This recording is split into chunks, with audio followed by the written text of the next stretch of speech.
हरे कृष्णा। आज हम एक सामाजिक और पारिवारिक समस्या के ऊपर बात करेंगे। आगे बढ़ने से पहले आप चैनल पर नए आए हैं तो कृपया सब्सक्राइब कर दीजिए और प्रेस कीजिए बेल आइकन को भी, ताकि हर एक वीडियो आप देख पाए। ऐसे ही कई विषयों के ऊपर वैदिक दृष्टिकोण वाले वीडियो हम लाते हैं, तो ये आपके लिए, आपके परिवार के लिए काफ़ी उपयोगी है। तो आज जो हम समस्या की चर्चा करने जा रहे हैं कि जो पिछले कई सालों में काफ़ी बढ़ गई है, भारत में या भारत के बाहर भी है, डिवोर्स यानी कि विवाह विच्छेद या तलाक है, वो बढ़ रहा है। आपने कुछ दिनों पहले सुना होगा कि बिल गेट्स और मेलिंडा गेट्स पति पत्नी ने डिवोर्स ले लिया है 27 साल के विवाह के बाद। बिल गेट्स की उम्र 65 साल है और उसकी पत्नी की उम्र 56 साल है। और वो अभी लिखते हैं कि हमने हमारे संबंधों के ऊपर काफ़ी काम किया, अब हम साथ में नहीं रह सकते, आगे के जीवन के लिए हमें अलग होकर काम करना पड़ेगा। अब देखिए कि इनको कोई कमी नहीं थी, धन की कोई कमी नहीं है, प्रसिद्धि की कोई कमी नहीं है, फिर भी क्यों इनके वैवाहिक जीवन का अंत हो गया? क्या आखिर में समस्या है? और अगर इन समस्याओं के ऊपर ध्यान नहीं देंगे तो हो सकता है कि हमारे परिवार में या हमारे समाज में भी ऐसी समस्याएं बढ़ती जाएगी। तो हम थोड़ा स्टेटिस्टिक देखते हैं कि भारत में हालांकि समस्या है, अगर प्रतिशत वाइज देखा जाए तो काफ़ी कम है अन्य देशों की तुलना में। 1% से भी अधिक विवाह जो है उसमें डिवोर्स होते हैं, यानी कि 1000 अगर परिवार है विवाह हुई है तो उसमें सिर्फ 13 परिवार है उसमें डिवोर्स होगा। पर लग्जमबर्ग में देखें, यूनाइटेड नेशंस पे देखें तो ये प्रतिशत काफ़ी ज़्यादा है और ऑलमोस्ट है आधे से ज़्यादा विवाह जो है उसमें डिवोर्स हो ही जाता है। और 1960 के बाद तो इसमें 250% वृद्धि हो गई है। तो डिवोर्स बढ़ रहे हैं। क्या कारण है आखिर में कि ऐसे जो प्रगत देश है, डेवलप्ड कंट्री है, उसमें इतने सारे डिवोर्स हो रहे हैं? मूल कारण क्या है और फिर हम देखेंगे कि इसका समाधान भी क्या है। तो शिल प्रभुपाद जो इस्कॉन के संस्थापक आचार्य हैं, वो कहते हैं कि जब कोई व्यक्ति, जो पुरुष है, वो अपनी पत्नी को अपनी इंद्रिय भोग का एक साधन के रूप में देखता है, एक स्वार्थ जो मानसिकता है, स्वार्थ की मानसिकता है, तब तक है संबंध लंबे समय टिकते नहीं हैं और उसमें दरारें पड़ जाती हैं।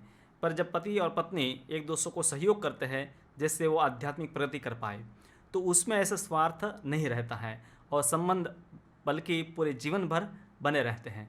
इसमें जो बनावटी प्रेम है, ऐसा दिखावापन नहीं होता है, पर एक कोऑपरेशन होता है, इसलिए ऐसे संबंध टिकते हैं। तो यूएस में प्रभुपाद जी बताते हैं कि कलयुग में जैसे बताया गया है कि लोगों का जो संबंध का एक प्रमुख जो केंद्र बिंदु होता है वो जातीय जीवन, सेक्स लाइफ, और उसमें कुछ कमी पड़ जाती है तो भी लोग है डिवोर्स ले लेते हैं। और भी कई कारण हैं कि जिसके कारण है ऐसे प्रगत देशों में भी, हालांकि धन की कोई कमी नहीं है, फिर भी लोग है डिवोर्स लेते हैं। पति पत्नी एक दूसरे से कई सालों के विवाह के बाद भी अलग हो जाते हैं। तो कुछ सामान्य कारण ऐसे हैं कि थोड़े से ओपिनियन डिफरेंट है, यानी कि दोनों के जो विचारधाराएं हैं मिलती नहीं हैं और इसीलिए दोनों अलग हो जाते हैं। भारत में देखें तो विचारधारा अलग अलग होगी तो भी वो साथ में रहते हैं, एडजस्ट करते हैं।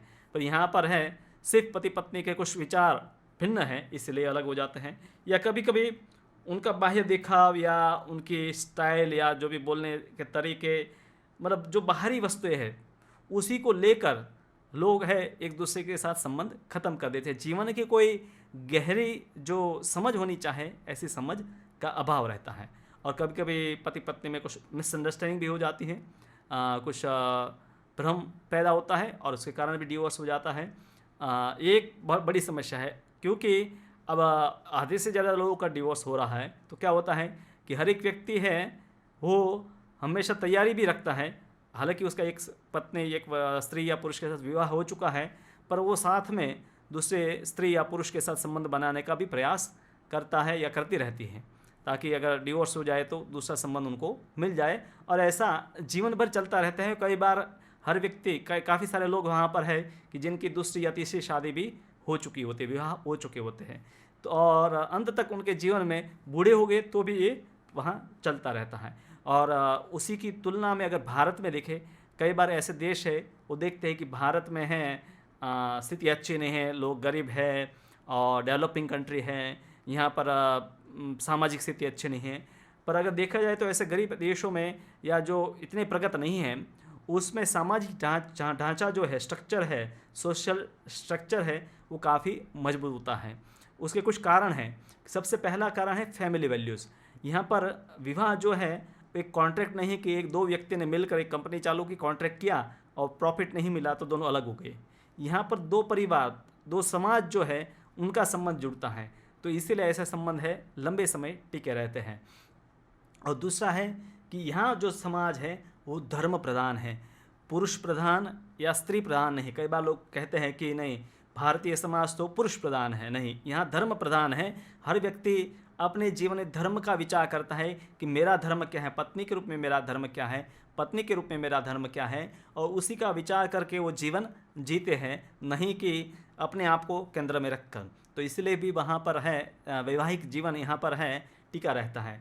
और तीसरा पॉइंट है यहाँ पर स्त्री स्वातंत्र्य, जो बनावटी स्वातंत्र्य है उसका कोई विशेष महत्व नहीं है।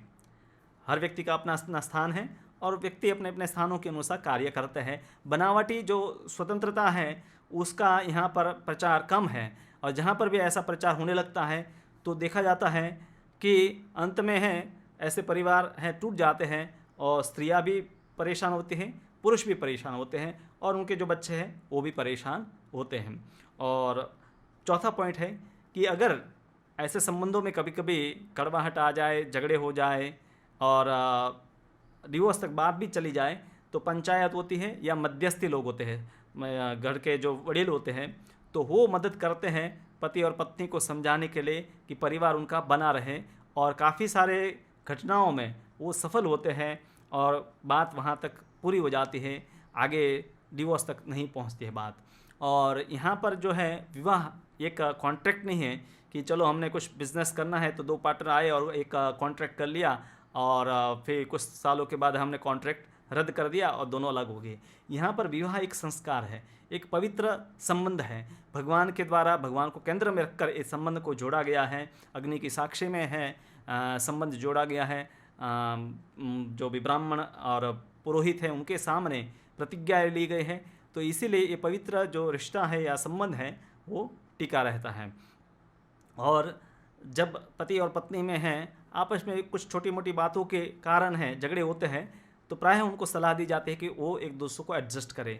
कोई भी व्यक्ति, पुरुष हो या स्त्री हो, वो कोई परफेक्ट नहीं हो सकता, कुछ ना कुछ कमी दोनों में होगी, तो इसीलिए उनको एडजस्ट करना होगा, एक दूसरे के स्वभाव के साथ तालमेल बिठाना पड़ेगा, तभी परिवार आगे चलता है और चलता रहेगा। और रिकन्साइलेशन अगर कभी कभी ऐसी घटना इवन कोर्ट तक भी पहुंच जाती है, तो वहाँ पर भी ये प्रयास होता है कि परिवार टूटे नहीं बल्कि परिवार साथ में रहे। तो क्योंकि पूरा जो समाज है उसके सुख का कारण है एक परिवार। अगर परिवार सुखी है तो समाज सुखी होगा, समाज सुखी होगा तो देश सुखी होगा। जहाँ पर परिवार ही बिखरे हुए हैं, टूटे हुए हैं, वहाँ वो समाज कभी भी स्थिर नहीं हो सकता। वहाँ देश की स्थिति भले आर्थिक रूप से अच्छी हो जाए, पर अगर इमोशनली देखा जाए, भावनात्मक रूप से देखा जाए, आध्यात्मिक रूप से देखा जाए, तो ऐसे समाज है वो बहुत ही ऊपर ऊपर के बाहरी दिखावा सिर्फ वहाँ पर होता है, सुख का वास्तव में लोग सुखी नहीं होते हैं। तो ये कुछ कारण थे कि जिसके कारण भारत में हालांकि डिवोर्स है 1% से भी कम है। हालांकि बिल्कुल नहीं होना चाहिए। अगर पारंपरिक रूप से देखा जाए तो प्रभुपाद जी कहते हैं कि स्त्री को एक प्रशिक्षण दिया जाता है कि कैसे पतिव्रता रहना है और पति के प्रति श्रद्धावान रहना है। अगर ऐसी बातें अगर विदेश में किसी को बताई जाए कि स्त्री को है पतिव्रता होना चाहे और पति के व्रत का पालन करना चाहे, उसको फेथफुल होना चाहे, तो कहें कि ये तो स्लेव मेंटालिटी है, गुलामी है, हम इस पे नहीं मानते हैं। पर आप देखें इसी विनम्रता के कारण स्त्री भी अपने पति को अपने वश में रख सकती है और वो परिवार है सुखी जीवन प्राप्त करता है। तो ये कई सदियों का अनुभव है जो शास्त्रों में बताया गया है। और श्रील प्रभुपाद इसलिए भागवत में लिखते हैं कि पति को भगवान का आदर्श दास होना चाहिए। ऐसा नहीं कि पति है वो स्वतंत्र होता है, उसको भी गुरु या कृष्ण है उनके दास के रूप में जीवन जीना चाहे, और स्त्री को लक्ष्मी के समान है आदर्श पत्नी होना चाहे। तब तथा पति और पत्नी दोनों ये श्रद्धापूर्वक साथ में रहेंगे, साथ में कर्म करेंगे, साथ में भक्ति करेंगे, तो भगवान के धाम में जाएंगे। पारिवारिक जीवन का केंद्र बिंदु है भगवत भक्ति, और इसीलिए एक दूसरे के साथ कोऑपरेशन करना है, साथ में रहना है, साथ में कर्म करना है, और इसीलिए ऐसे परिवार बने रहते हैं। हालांकि कुछ ना कुछ फ्रिक्शन या छोटे मोटे झगड़े या कभी कभी मतभेद होते हैं, पर इन सब को हम भूल सकते हैं भगवान के लिए। और इसीलिए भारतीय जीवन परंपराओं से, भारतीय परंपराओं से विश्व भर के लोगों को सीखना चाहें कि कैसे एक स्वस्थ सुदृढ़ समाज का निर्माण किया जाए, जिसमें एक भी डिवोर्स वैसे नहीं होना चाहे, नहीं होता था, पर आजकल भारत में भी होने लगा है, क्योंकि ये जो मूल्य थे परंपरा के वो लोग भूलते जा रहे हैं। तो इसलिए हम सब के लिए महत्वपूर्ण है कि हम भारतीय संस्कृति के आदर्शों को महाभारत, रामायण इत्यादि ग्रंथों से सीखें, और समाज में भी हमारे जो बच्चे हैं और सब लोग हैं उनको इसके बारे में परिचित करवाएं, उसके महत्व को समझाएं, तो उनको भी लाभ मिलेगा। आपके कोई प्रश्न है, आपके कुछ मंतव्य हैं, तो आप कमेंट बॉक्स में लिख सकते हैं। और ऐसे ही कई वीडियो हैं हम लेते आएंगे, जिसमें सामाजिक जो समस्याएं हैं उस पर वैदिक दृष्टिकोण हम प्रदान करेंगे। तो हमारे चैनल को भी आप सब्सक्राइब कर लीजिए और घंटी को भी प्रेस कर दीजिए, ताकि हर एक वीडियो आप देख पाए। आपका बहुत आभार कि आपने इस वीडियो को देखा, और भी ऐसे वीडियो आते रहेंगे। हरे कृष्णा।